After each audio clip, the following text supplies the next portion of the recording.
Everyone welcome. कैसे आप लोग। तो आज वाली वीडियो में हम है ना स्टार्ट कर रहे हैं reaction mechanism in coordination chemistry, जो कि आपका नेट के लिए इंपॉर्टेंट है या फिर आपकी गेट के लिए इंपॉर्टेंट है। ठीक है, तो हम आज फर्स्ट टॉपिक स्टार्ट करते हैं अपना, जो कि आपका क्या थर्मोडाइनमिक स्टेबिलिटी।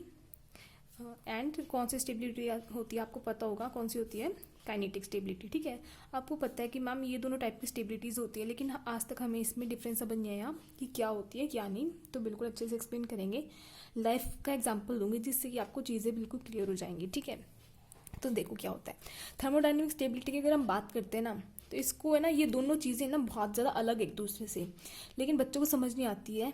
तो पहले एग्जांपल दे देती हूँ कैसे अलग है। देखो, एक आप हो ये, ठीक है, ये आपका एक फ्रेंड है। ठीक है, ये आप हो, मतलब मैंने मी लिख दिया और ये मैंने क्या लिख दिया, मेरा एक फ्रेंड लिख दिया। ठीक है, अब हम दोनों के बीच में कितनी अच्छी बॉन्डिंग है, कितनी ज़्यादा स्ट्रांग बॉन्डिंग है, कितने अच्छे फ्रेंड्स हैं। हम कहते हैं ना बेस्ट फ्रेंड्स हैं, BFF गर्ल्स कहते हैं लोग। तो कितने अच्छे हम फ्रेंड्स हैं, वो क्या बताता है आपकी थर्मोडाइनमिक स्टेबिलिटी। मतलब कितना ज़्यादा आपके बीच में क्या है, अट्रैक्शन है, कनेक्शन है, मतलब इंट्रैक्शन कितना ज़्यादा है, आप दोनों कितने ज़्यादा स्टेबल हो। मतलब ये स्टेबिलिटी की बात करते हैं प्रोडक्ट की, कितना ज़्यादा अट्रैक्शन है आपके बीच में। एग्जांपल देखो कैसे होता है। देखो, मेटल है आपके पास, प्लस में लिगेंड है, एन लिगेंड्स लेते हैं तो ये बना देता है आपका क्या, MLN। मतलब ये जो आपका प्रोडक्ट फॉर्म हुआ है, ये कितना ज़्यादा स्टेबल है, ये आपका क्या बताता है, थर्मोडाइनमिक स्टेबिलिटी बताती है। देखो, M से क्या हो गया आपका, मतलब हम खुद हो गए मी, L मतलब लिगेंड, लिगेंड मतलब आपका कोई भी फ्रेंड हो गया। आप और आपके फ्रेंड के बीच में कितनी अच्छी बॉन्डिंग है, कितनी स्ट्रॉन्ग बॉन्डिंग है, उतना ही अच्छा आपका प्रोडक्ट बनेगा। तो जितनी अच्छी बॉन्डिंग होगी आपकी फ्रेंडशिप उतनी ज़्यादा स्टेबल होगी। अगर वो उतनी ज़्यादा स्टेबल है तो आप उसको कह सकते हैं कि हाँ जी मैम, ये हमारा थर्मोडाइनमिक प्रोडक्ट है, वो हमारा स्टेबल बनता है। ठीक है, अब देखो मेटल है, मेटल के पास क्या होते हैं, डेल पॉजिटिव होता है, आपको पता है, और लिगेंड के पास क्या होते हैं, इलेक्ट्रॉन्स होते हैं। तो मेटल्स के पास जितनी ज़्यादा इलेक्ट्रॉन्स की कमी होगी, वो लिगेंड्स के पास उतनी ईजिली जाना चाहेगा। और लिगेंड को क्या चाहिए, इलेक्ट्रॉन्स हैं, तो जिसके पास इलेक्ट्रॉन्स नहीं है उसको क्या करेगा, अट्रैक्ट करेगा। तो दोनों एक दूसरे को क्या करते हैं, अट्रैक्ट करते हैं, जिसकी वजह से क्या हो जाता है, इन दोनों के बीच में क्या हो जाता है, एक अच्छी सी क्या हो जाती है, स्ट्रॉन्ग बॉन्डिंग हो जाती है। और इसी स्ट्रॉन्ग बॉन्डिंग को क्या कहते हैं, थर्मोडाइनमिक स्टेबिलिटी कहते हैं। अब देखो, जाके मेटल एंड लिगेंड है, अगर इनकी बॉन्ड एनर्जीज में बोल देती हूँ कि इनकी बॉन्ड एनर्जी ना बहुत ज़्यादा है। ठीक है, अगर इनकी बॉन्ड एनर्जी ज़्यादा है तो जब ये आपका कॉम्प्लेक्स फॉर्म होता है, प्रोडक्ट फॉर्म होता है, तो ये भी क्या बनेगा आपका, बहुत ज़्यादा बनेगा, स्टेबल बनेगा। तो इस चीज़ को आप कैसे दिखाते हो, इसको आप के इक्विलिब्रियम से डिनोट करते हो। तो के इक्विलिब्रियम क्या हो गया, प्रोडक्ट बाय रिएक्टेंट, प्रोडक्ट ये आपका, और रिएक्टेंट क्या हो गया, ये L की पावर N। ठीक है, तो आप यहाँ से क्या बोल सकते हो, अगर के इक्विलिब्रियम जितना ज़्यादा होगा उतना ही थर्मोडाइनमिक स्टेबिलिटी है जो, वो क्या होगी, ज़्यादा होगी, है ना। क्यों बोला आपने ऐसा, क्योंकि जितना ज़्यादा के इक्विलिब्रियम होगा, मतलब ये जो ऊपर वाली चीज़ है ये बड़ी होगी, तभी तो। देखो, अगर आपके पास सिर्फ ये चीज़ है, अब आपका जो आंसर है वो बड़ा कैसे आ सकता है, तब ये चीज़ बड़ी होगी। तो मतलब अगर के इक्विलिब्रियम ज़्यादा है हमारा, तो मतलब जो आपका प्रोडक्ट फॉर्म हुआ है ये भी क्या होगा, आपका ज़्यादा होगा। दैट मीन्स जो ये चीज़ आपकी वो क्या होगी, स्टेबल होगी। इसी को मैंने क्या बोला है, थर्मोडाइनमिक स्टेबिलिटी बोला है, कि कितनी ज़्यादा अच्छी स्ट्रॉन्ग इंट्रैक्शन है, कितना ज़्यादा ये लोग कह रह पा रहे हैं, स्टेबल रह पा रहे हैं। ठीक है, अभी थर्मोडाइनमिक स्टेबिलिटी हम आगे डिस्कस करेंगे, बट उससे पहले मैं आपको काइनेटिक स्टेबिलिटी बता देती हूँ। देखो, आप यहाँ पे बहुत सारे लोग हैं, ठीक है, बहुत सारे लोग बना दिए मैंने। अब ये आपके ऊपर डिपेंड करता है ना कि आप किससे कितनी जल्दी फ्रेंडशिप करते हो। अब जैसे मेरे जैसे लोग हैं, मैं क्या हूँ, मैं ना बहुत ही जल्दी घुल मिल जाती हूँ सबसे, तो मैं बहुत ही जल्दी सबसे फ्रेंडशिप कर लेती हूँ। ये मी लिख दिया मैंने। तो मतलब मैं क्या कर रही हूँ, सबसे जल्दी जल्दी फ्रेंडशिप कर रही हूँ, है ना। मतलब क्या कर रही हूँ, फास्ट फ्रेंडशिप कर रही हूँ सबसे।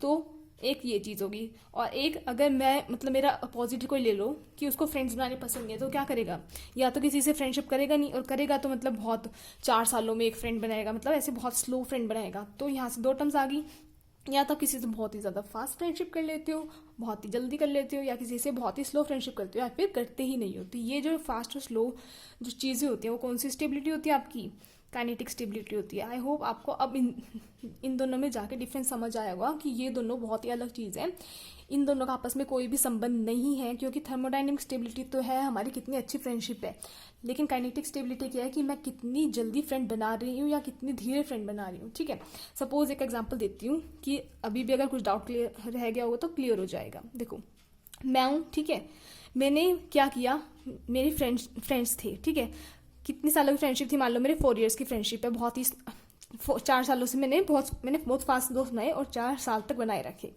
लेकिन क्या हुआ, हमारे बीच में लड़ाइयाँ होती थी, तो जो हमारी फ्रेंडशिप थी वो स्टेबल नहीं थी। हमारे बीच में बहुत लड़ाई होती रही, हम 4 साल तक फ्रेंड हैं, लेकिन अगर हमारी फ्रेंडशिप में लड़ाइयाँ हो रही है तो मतलब हम स्टेबल नहीं है। अगर स्टेबल नहीं है तो मतलब हमारा जो प्रोडक्ट है वो स्टेबल नहीं है, और प्रोडक्ट स्टेबल नहीं है तो मैं क्या कह सकती हूँ कि मेरी थर्मोडाइनमिक स्टेबिलिटी क्या कम है ना। तो ये थर्मोडाइनमिक स्टेबिलिटी होगी। लेकिन मैं अगर फ्रेंड्स बना रही हूँ तो इसका मतलब कि मैं काइनेटिक तो हुई ना। काइनेटिक स्टेबिलिटी तो थर्मोडाइनमिक पे डिपेंड नहीं कर रही कि मैं फ्रेंड्स बना रही हूँ तो वो हमेशा स्ट्रॉन्ग ही होंगे, ऐसा तो नहीं है ना। फ्रेंड्स बना रही हूँ लेकिन वो स्ट्रॉन्ग रह भी सकते हैं, नहीं भी रह सकते, वो अलग चीज़ है। और मान लो मैं फ्रेंड ही नहीं बना रही, मतलब मान लो मैं 10 साल में जाके कोई एक फ्रेंड बना रही हूँ, ठीक है, और हमारी बॉन्डिंग इतनी ज़्यादा स्ट्रॉन्ग है कि क्या बनेगा, आपका स्टेबल प्रोडक्ट बन जाएगा। तो यहाँ से आप क्या बोल सकते हो, मैम थर्मोडाइनमिकली स्टेबल हो गया। तो आई होप अब आपको दोनों में डिफरेंस समझ आ गया होगा कि थर्मोडाइनमिक स्टेबिलिटी बता रही है जो आपके प्रोडक्ट है वो कितना ज़्यादा स्टेबल है, लेकिन जो आपकी काइनेटिक स्टेबिलिटी है वो बता रही है कि रिएक्शन फास्ट होगा, स्लो होगा। तो इसी को हम क्या बोलते हैं, लेबाइल एंड इनर्ट बोलते हैं, जो कि आप टर्म्स पढ़ेंगे किसमें, काइनेटिक स्टेबिलिटी में। ठीक है, अब आती है आपकी थर्मोडाइनमिक स्टेबिलिटी। ये चीज़ मैंने आपको बता दिया कि के इक्विलिब्रियम अगर ज़्यादा होगा तो आप क्या बोल सकते हो, थर्मोडाइनमिक स्टेबिलिटी होगी वो क्या होगी, आपकी ज़्यादा होगी, है ना। ये बात याद रखनी, इससे एग्जाम में क्वेश्चन आया है। अब देखो मैंने क्या किया, metal plus ligand gives what, Ml बना दिया। Then Ml plus ligand gives Ml2 बना दिया।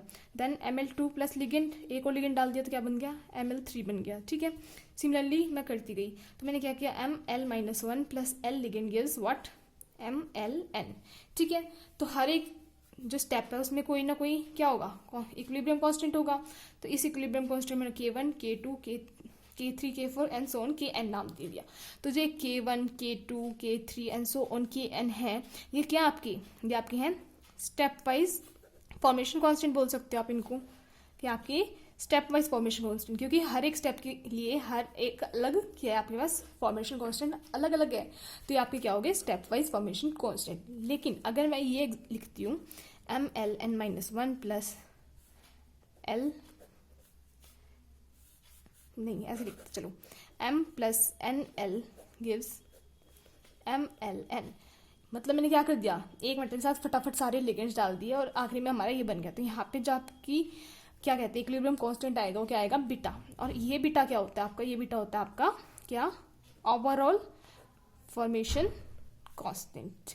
ठीक है, अब जो आपकी ये सारे स्टेप वाइज फॉर्मेशन कांस्टेंट आए हैं और जो आपका ओवरऑल बीटा है, मतलब ओवरऑल फॉर्मेशन कांस्टेंट है, इसमें क्या रिलेशन है, तो इसका रिलेशन क्या होता है, beta is equal to K1 into K2 into K3 and so on into Kn। तो ये फॉर्मूला एग्जाम में क्वेश्चन आया था, इससे याद रखना क्या फॉर्मूला है कि जो आपका ओवरऑल स्टेबिलिटी कांस्टेंट है वो किसके इक्वल हो गया, सभी जो आपके स्टेप वाइज फॉर्मेशन कांस्टेंट थे सबको क्या कर दिया, मल्टीप्लाई कर दिया। आप निकाल के देखना, देखो K1 के लिए आप क्या लिख सकते हो, क्या लिखते हैं Ml/M एंड L। ठीक है, K2 के लिए क्या लिखोगे, Ml2 Ml plus L into मेल, सॉरी। ठीक है, ऐसे सबके लिए लिखना। और इसके लिए क्या लिखोगे आप, बीटा क्या लिखेंगे, Mln M और L की पावर n। तो जब आप इन सबके क्या करोगे, फॉर्मेशन कांस्टेंट मल्टीप्लाई करोगे, वो किसके इक्वल आएगा, इसके इक्वल आएगा। ठीक है, यहाँ से लॉग की टर्म से पूछा गया था आपके एग्जाम में, तो लॉग बीटा क्या हो जाएगा, आपको पता है लॉग की प्रॉपर्टी क्या होती है, log A इंटू बी क्या होता है, log A plus log B।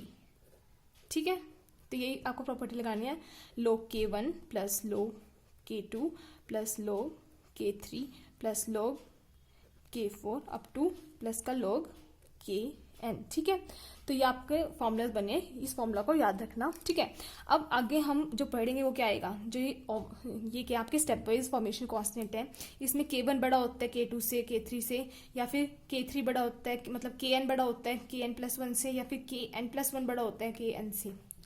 ये सब हम पढ़ेंगे नेक्स्ट वीडियो में। आई होप जो मैंने आज थोड़ा सा बताया आपको, क्या पहली बात तो मैंने आपको डिफरेंस बताया काइनेटिक स्टेबिलिटी में और थर्मोडाइनमिक स्टेबिलिटी में, और सेकंड चीज़ जो मैंने आपको बताई है वो के इक्विलिब्रियम अगर इंक्रीज करेगा तो थर्मोडाइनमिक स्टेबिलिटी इंक्रीज करेगी, क्योंकि जो आपका प्रोडक्ट है वो इंक्रीज कर रहा है। सेकंड थिंग मैंने क्या बताई है, स्टेप वाइज फॉर्मेशन कांस्टेंट और ओवरऑल स्टेबिलिटी कांस्टेंट, और उसका जो फॉर्मूला है स्टेप वाइज फॉर्मेशन कांस्टेंट को मल्टीप्लाई करके क्या निकलता है आपका ओवरऑल स्टेबिलिटी कांस्टेंट। तो ठीक है, ये दो फॉर्मूले याद रखना। नेक्स्ट क्लास में हम डिस्कस करेंगे कि इसमें से कौन सा आपका जो फॉर्मेशन कांस्टेंट है वो बड़ा होगा और क्यों एक्सेप्शन भी है और क्यों है वो एक्सेप्शन, वो हम नेक्स्ट क्लास से पढ़ेंगे। ठीक है, तब तक ये वीडियो अच्छी लगती है तो लाइक करना, शेयर करना अपने फ्रेंड्स के साथ, और चैनल को सब्सक्राइब करना मत भूलना। Thank you so much for watching.